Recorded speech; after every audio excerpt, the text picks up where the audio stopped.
Hi, everyone. My name is Jean. I'm one of the librarians at the Malden Public Library. Right now, the library is currently offering curbside pickup and printing, monthly game nights, book chats, and more.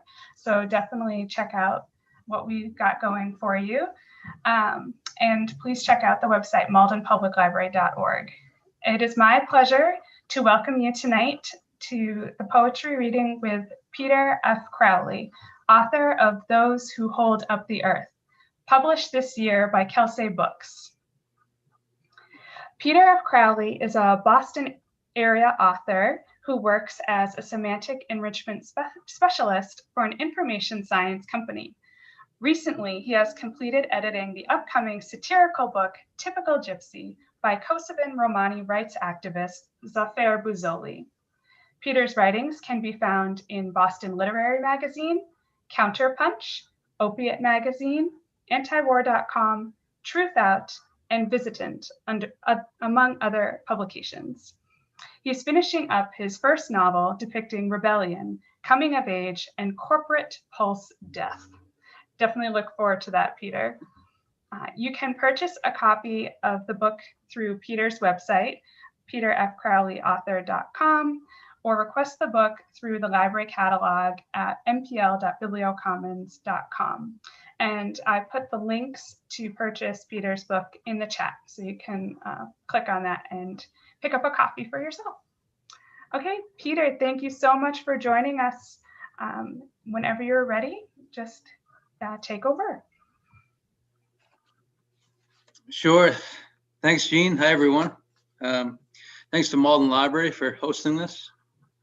It's not ideal to have a book published in the pandemic, but it's great to have places like Malden Public Library to do a reading like this. Thanks for that. This book came out in June. The title is, as Jean said, Those Who Hold Up the Earth. This was before the pandemic when the title came out. And essentially, it was supposed to be about a kind of ode to forgotten people of the world, overlooked people. It's a running theme through a lot of the poems, not all of them, but without further ado, I'll get started on the reading. This one is called Sickness. Life, measured in breath spaces that light tinsel candles, and shut off as midnight's darkness caresses pastoral landscapes before idly tossing them into the sea, is dimly lit in times when the body fights with white blood cell night, insurrection that take the shape of Viking lances that carve their initials into the gut. As the body wars, eyelids cake up and the furrowed brow hangs low over vision, while the eyeball is rained upon with bloodstorm, threatening ocular appendicitis. Where is the self then, when vision is haunted by a looming pendulum and the pit every inch of one's abode? Does it play dead like a Tower of London raven? Or does it sleep under swaths of thick white bandages, waiting for temporal relief when the raven flies out from the tower and is showered in raining juniper light, where for a moment it's not weighed down by the prisoner's cinderblock cells, nor by the torturer's leering eyes behind dungeon door?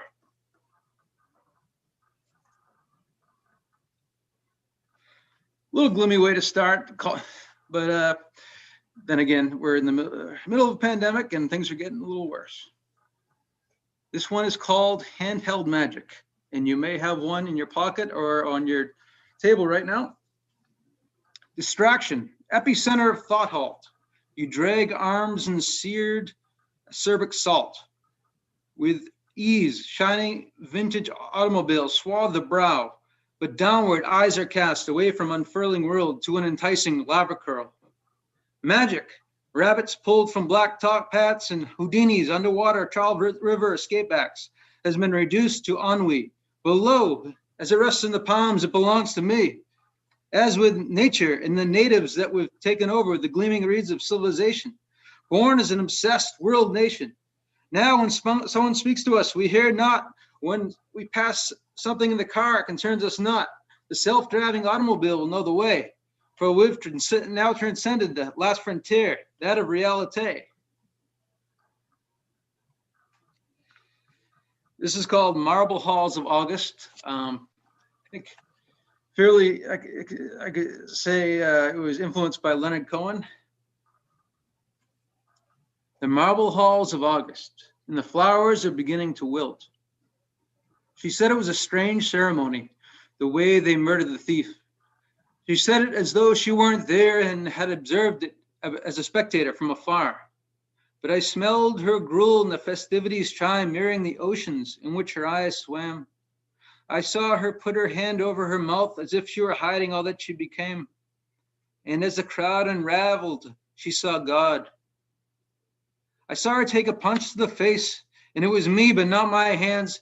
It was just ennui and restlessness. And now when she talks to me, she rubs the bruises under her eyes, as though they were shoes that she were shining for a job interview with a strange faceless man whose countenance she'll color in when the time is right. And I'll still be here, occasionally remembering her in the first night we met, when the spring rain brought upon the future upon us with magical dart games and Leonard Cohen's Hallelujah. But I too have long let go. Yet those times of rebirth upon first meeting and other times with holy glow will still recur in my mind like pixie dances whose encore brings endless little putin spears raining down upon the forgotten earth.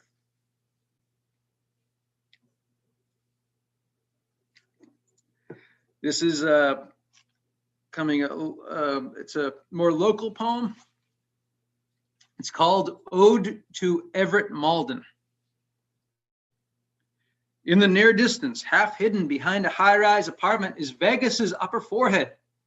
At the very top of the new building, Encore has replaced what was meant to read Wynn for Steve Wynn, casino developer, who was recently felled by the Me Too movement for alleged sexual misconduct. As I walk crossing rush hour back roads south through Everett, I ruminate upon a work meeting with the man who, instead of a deserved promotion, handed me a watering can. But that's what I deserve.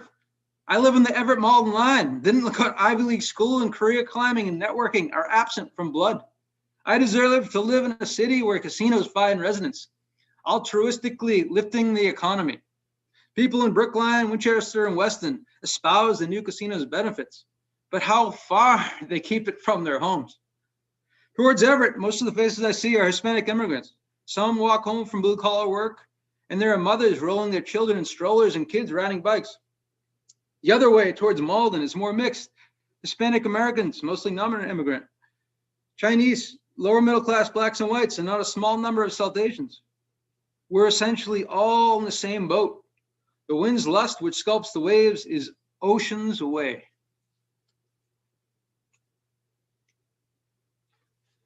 This one is called Lit Crit, short for literary criticism.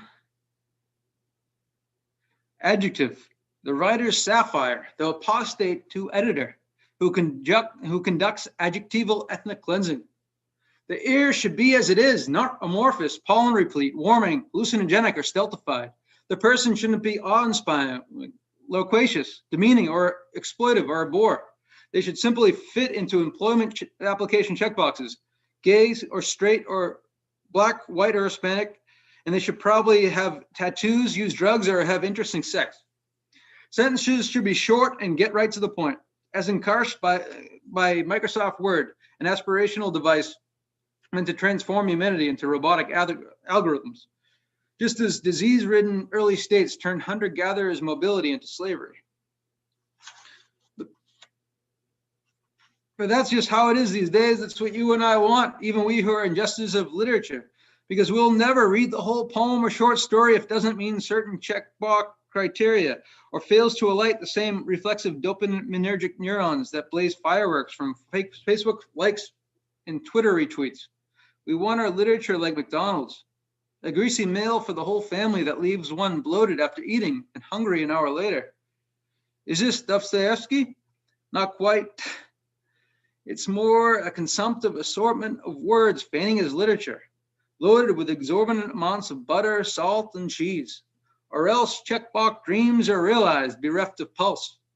It sort of looks like Donald Trump's id, quick, easy, and in a crib. Let's get some water.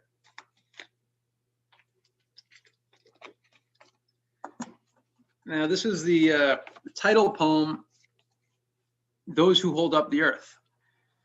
I wrote this after spending 2 weeks in Bangladesh, and I came home and met some friends. We probably drank a little bit too much, and the next morning I wasn't feeling so good. And then my hangover, my eyes were closed, trying to get some sleep and trying not to throw up. And I closed my eyes and pictured people holding up the earth similar to this. And here's the poem. There are people who hold up the earth with raised soil-drenched arms held high in herniated discs. They are weary, their gaze diminished by the underground's thick, dark haze. Are they rickshaw puller, or do they pave the road he rides upon? Are they dishwasher with a stink of sodden food permeating wrinkled hands?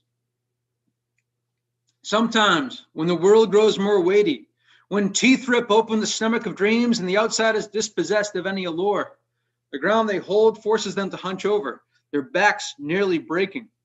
But somehow, they still manage to hold up the earth. And now I'm going to pivot to a slightly more recent poem that was published in the magazine The Opiate in the spring. And aptly named, it is called Spring 2020. Spring raises its rabbit ears and goes blind. A blind beggar coughs lyrics through his shoes. The passerby winces, hugging the sidewalk's edge. The arm is a repository site for depositing corona. Side roads are golden, filtered from the many desolate people who choke up the bike path. Side roads are the antithesis. Post-nuclear Armageddon, noiseless vacancy, though eerily all the cars are home. Spring raises its rabbit ears and goes blind. One morning in spring, when the yellow birds sing. And yeah, how it sings. Yep, how it sings. Sings for the doctors who live in overcrowded hospitals for 3 weeks. And if they get a private moment, cry to themselves. It sings for the nurses without N95 masks, likely to contract corona but flinch not. It sings for the mailwoman delivering envelopes that 50 other hands have touched and opening thousands of potentially diseased mailboxes. It sings for the Amazon delivery driver who on minimum wage meets the virus at warehouse and homes but has no health insurance. Spring raises its rabbit ears and goes blind. Just like that, the rabbit lost its vision. And just like that, the lyric coughing beggar fell to the ground, hitting his head on wet sidewalk. And just like nothing, the sun became lazy, refusing to wake up in the morning. And just like nothing, the cloud vomited thick phlegm that turned to slight fever and then full-blown pneumonia, gasping for breath. Ventilators they hid in an eternally becoming state. Through it all, will the yellow bird continue to sing?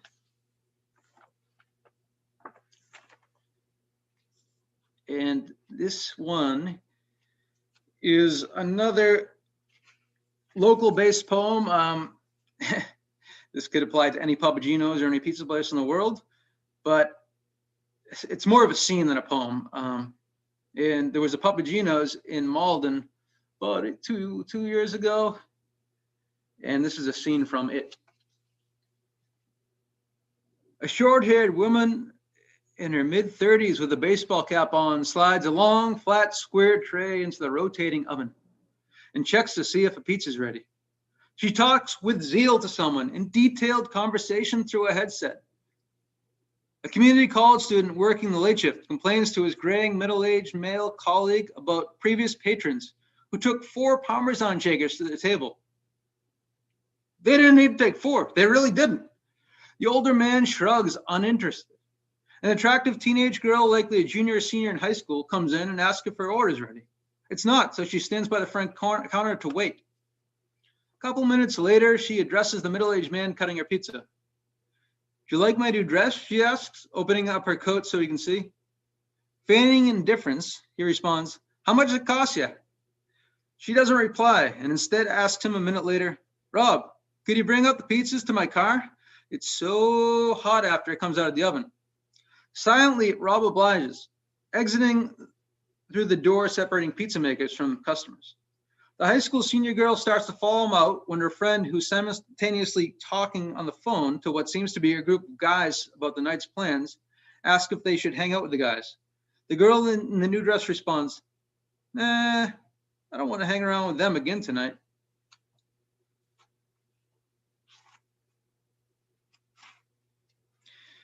And this one is called Chance. Just about the craziness that is chance, that basically swallows everything we do and everything we are. If your island wasn't coughing when I winked, and the steamboat that snored all the way to Alaska on jovial merry-go-rounds, resounding through the eyes of sound, while we die and live again 1,000,000 times in an eyelid's breath, then surely the unwrapped tinfoil you gave it to me on Christmas, and I rewrapped inside your feast on Eid, would not have made you cough down your food, sending you to the bathroom where hospitals will later come, examined you with cigarette instruments behind the curtain word of biopsy. And there they found cancer, started chemotherapy almost immediately. So for months you had no hair and could not keep down food until, oh, a doctor's error, you're fine, you go home, take a long nap after an intoxicating self-induced orgasm, look into the mirror and smile at the futility of everything. And yet, in the face of it, you'll continue to subsist, because if not, then what else? Die? That's for later, when all energy is sapped.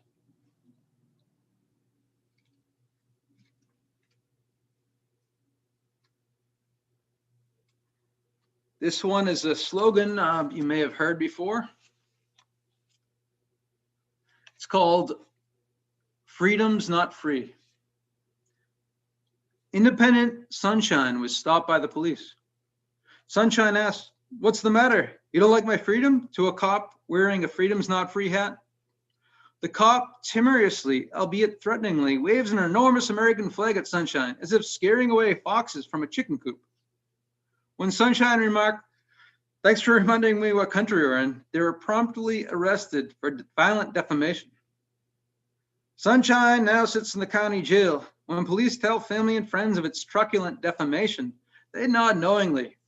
It's no wonder Sunshine didn't make bail.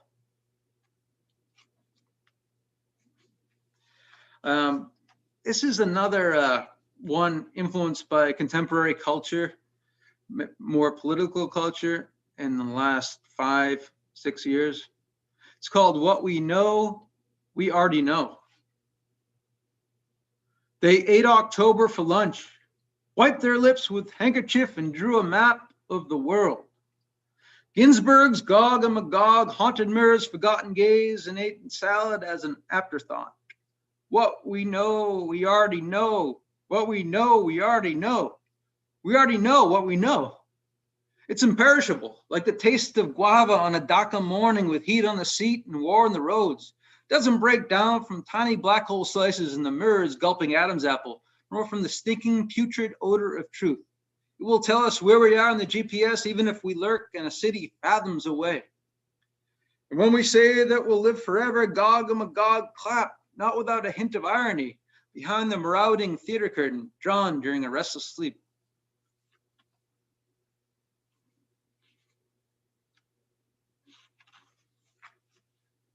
This one is called Time's Recurrence and Vanishing. An effervescence epoxy sits on tawdry shelves and void environs of absence. Where the click of the hills, fairies emerge from Yeats's brain, dwelling in Northwest Ireland's coastal midst. 'Neath skies that turn from sun-gazing fields of sheep meadow to abrupt maelstrom rains that soon again yield azure. Fairies perform a celly dance around the sleeper's head. The sleeper, head resting on a recurrent pillow, dreams of imbibing liquid coal from a tornado-shaped funnel. Meanwhile, the dead in their closed-eyed deep soil stare provide feed for the beetles and maggots, while their hydroxyapatite dust fuels soil fecundity. The amorphous fairies leap from hillside to hillside, yielding farrow in the dead's moon-shadowed wake. In turn, the farrow is raised by keepers of the land, the agriculturalists, who ripe them to a ripe age until they're slaughtered and eaten. The night following the feast, farmers sit up all night with family and friends, recounting stories of sea-dipped pasts, where Coleridge's albatross lingers still, burdened by the weight of time, not released until narrative memory fades into the dark and empty evening of the passing waves of generations. Water break.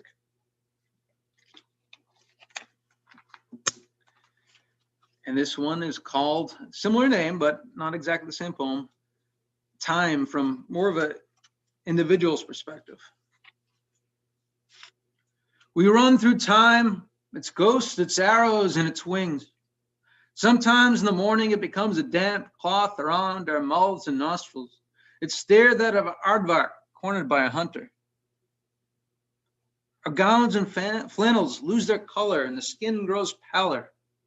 People die and we visit them, holding their hands while still warm. We look into the eyes of a wife who has lost her husband of 30 years. Behind the tears, there's a sense of an impending void. The H of the H2O has been set adrift into a funeral pyre.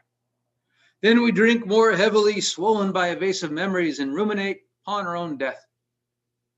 We run through time, and nostalgia sometimes eats away at our core. Meadows of ancient open-endedness, where fertility lurked and hyacinths and perennials burgeoning stales to the azure, and where open windows breathed in the smells of autumn. The comfort of wood-burning stoves and decaying brittle brown leaves. How decay used to be romanticized in our young existential minds that we, so removed from death, feigned courage at supposedly facing it directly. But as the hourglass of sand pours towards us, as with a tidal wave, we stand like a frozen cadaver, resigned to the inevitable future of the decomposing autumnal leaf. We run through time, its faces grow wrinkled and weary. Alas, there is no return to the 21-year-old's intensity of gloom, desire, and sense of self. We get older and often pretend not to. We muse on dating young, beautiful women as single men in our late 40s. If we were our younger selves, oh, how we would laugh. We cover our balding heads with trusty hats or abysmally shaved skulls. We obscure our graying beards with black dye that doesn't quite match the color of our hair. We have surgeons lift our faces up and necks to fool others into perceiving us as younger than we are. But we're fooling no one, least of all ourselves. This one is called The God's Return. The rain takes pain to remind us of its downfall. Gravity's water pellets cascade onto luminous roofs, sounding like a termite with a million cinder block legs. Outside, droplets on skin, at first isolated, a new liquid skin forms. Clothes slowly dampen. The car ride, a windshield wiper for battle for clarity. Destination reached, and inside the god's heavy insect legs barrel down upon the roof. There's a comfort in knowing that the gods who departed for intergalactic travel have returned. And gazes exchanged with passerby confirm we're no longer desolate amidst ice shapes, carving cathedral spaces on websites and requesting sunny days from Alexa.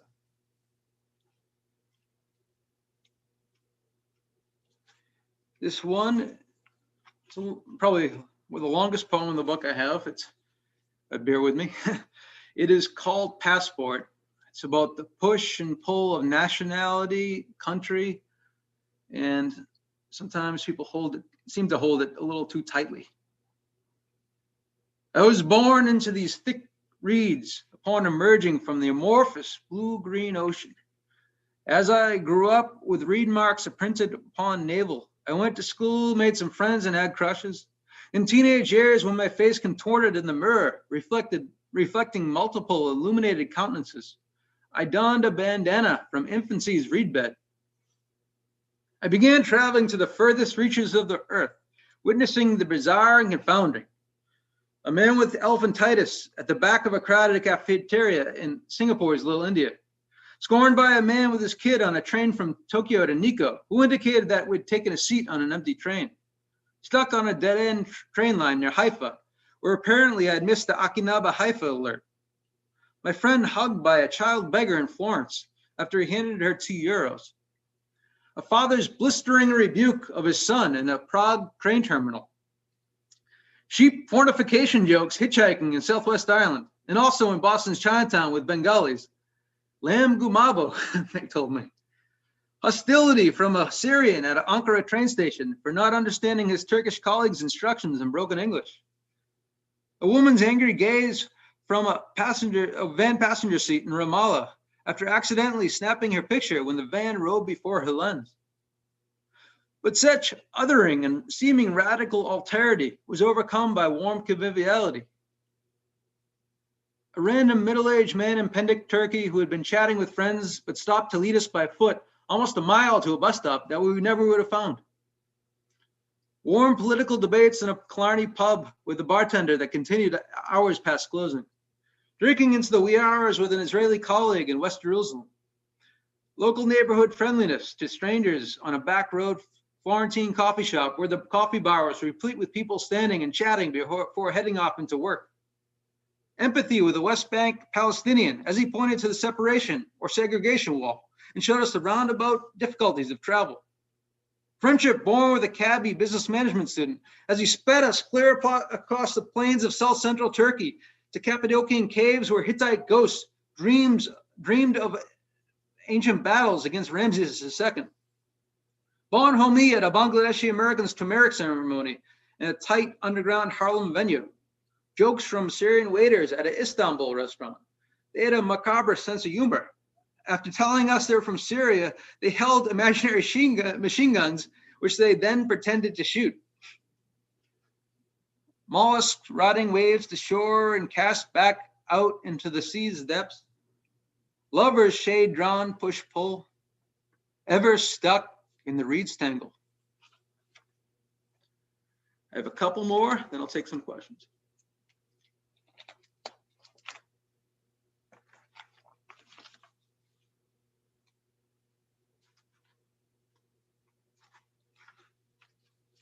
This is the name of my cat. It's also a poem called Mint. Her lion eyes pupils enlarge. Half upside down, she hisses, then coughs, trying to bite my finger. She's not yesterday's weak horizontal cat who, after spewing tufts of hair and intestinal water from her mouth, lay slothfully on the porch chair. And once she's captured my finger in her mouth, unlike Kalahari lion, she lets it go, eagerly kicking it away with vibrant legs. Yesterday we were worried. Over 12 hours after puking, she continued to lay still. Would she not leap again toward the open door in hopes of chasing sparrows, only to end up cowering under a driveway car? Evening came, and with it lingered the day's sultry heat. We sat outside for a bit, sipping beer. In the window, looking out at us, a brown, furry face appeared. With half-closed eyes, she watched us stoically, like a Sufi in Marikaba. The heat drove us back inside, where we heard her munching and crunching, her face buried into the food bowl. Then she slowly walked towards us, stretched and yawned, as though releasing a Sisyphean boulder. Mint was back. And this is the last one. It's probably the closest thing in my mind that comes to religious experience, any sort of religious experience. It's called Gaia. Water flows through sapping leaves and dangling vines, and the earth resonates in deep breaths. And self-sustaining Gaia folds in upon itself with corrective breezes of eternal recurrence. And the repopulation of Yellowstone with wolves, who through their integral bond with the ecosystem turned fallow ground into verdant land. And the lawnmowers moan, calling to mind lost industrial age jobs and their replacement. The bleeding hum of office building silence, peppered by plodding fingers on typing keyboard. The lawnmower's acoustical scratch on acoustical chalkboard is buried under thick leaves in deep forests of maple and oak. And an elderly man delights in the charms and curiosities of growing old. And a youth defiantly cackles while playing chicken on narrow roads and then speeds away from cops. And death, a return to an earth that vibrates at the seams with life.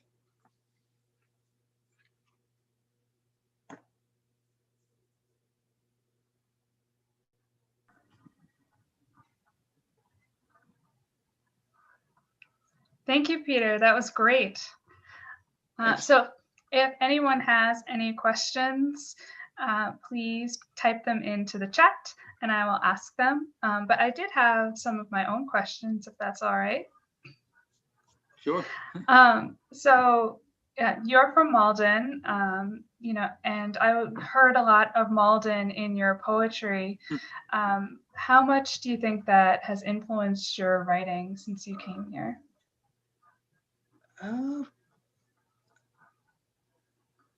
Good question. I'm thinking of right now. It has a little bit. I think certain views. I mean, I lived in Somerville before, and I lived in the area. It's not like I came from another planet or Yeah. another like Florida or something. But I don't know. It's definitely a little bit. I think a little grittiness that I didn't see. Definitely not in Somerville. There's no grittiness in Somerville that I wouldn't say. So that probably did, and it's enlivening. I think it has that good rawness to it. Yeah, I wouldn't say it has greatly influenced, but it has obviously a little bit. Well, thank you. Let's see. And you talked a little bit about influences. You mentioned Leonard Cohen. Are there other writers that have influenced you pretty strongly? Probably. I think Jack Kerouac generally, but I don't know if it translates into poetry.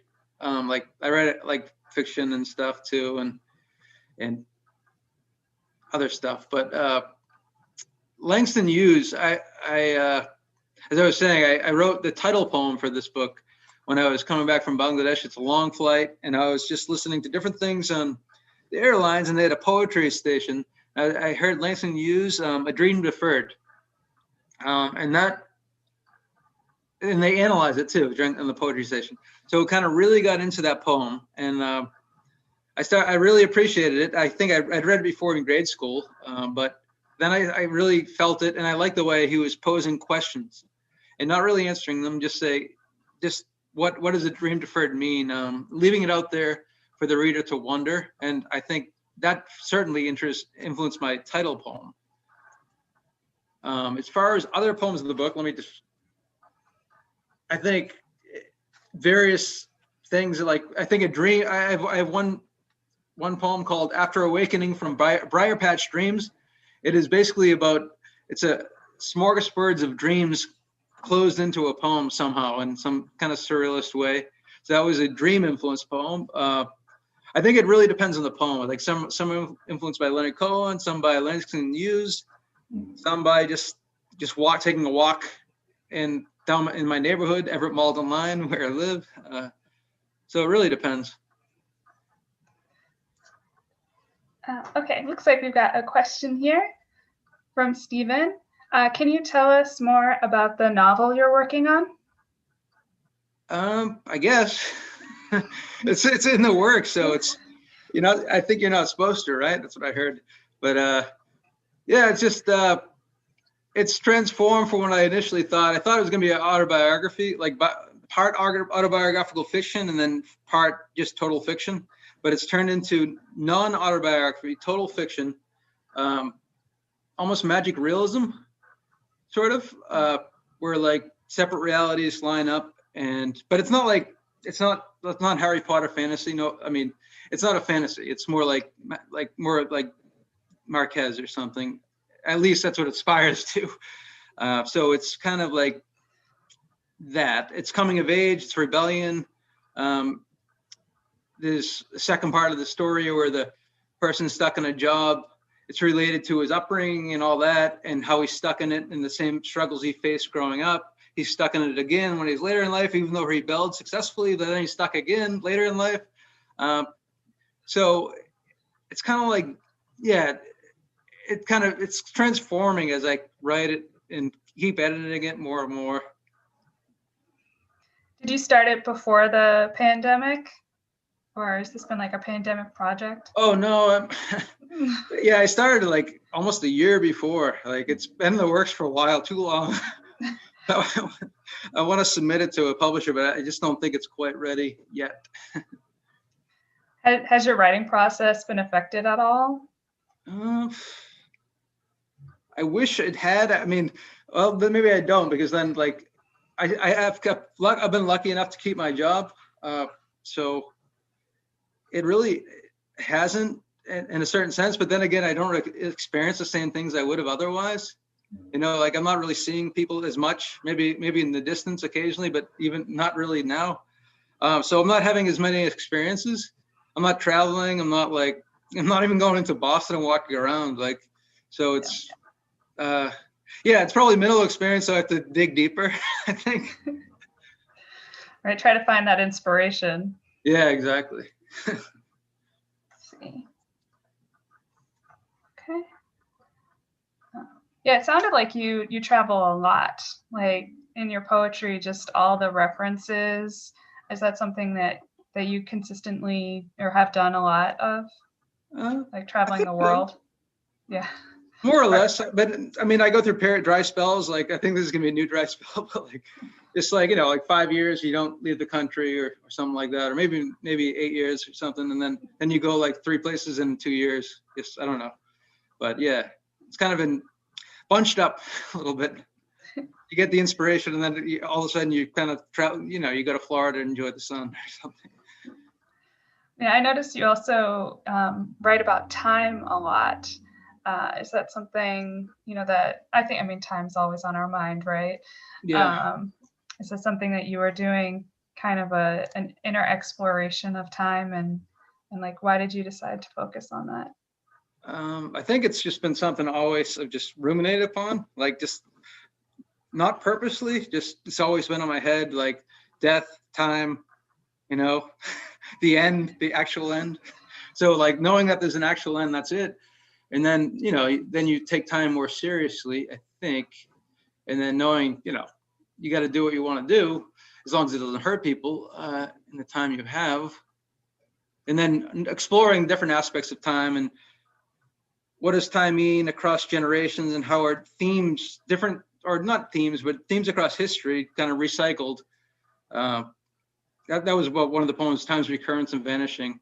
Even though it was more symbolic, it's kind of what that was talking about, like themes of history recurring and then kind of vanishing. Like, for instance, I was reading an article about the 1918 plague and how from collective memory, it really was forgotten almost. There's been very few books about it at all until until pandemics occur, until like swine flu occurred, and then people searched it more on Google. And now, of course, in March, when this kind of hit, people are searching way more curious about it, and now it's back in collective memory. And then some authors are thinking, is this pandemic gonna fade from our collective memory in the future? Because they didn't actually say this, but I was thinking, like, is it like a repressed memory? We don't want to remember this because it's so bad, it sucks. Like, I don't know, but yeah, time's always on my mind.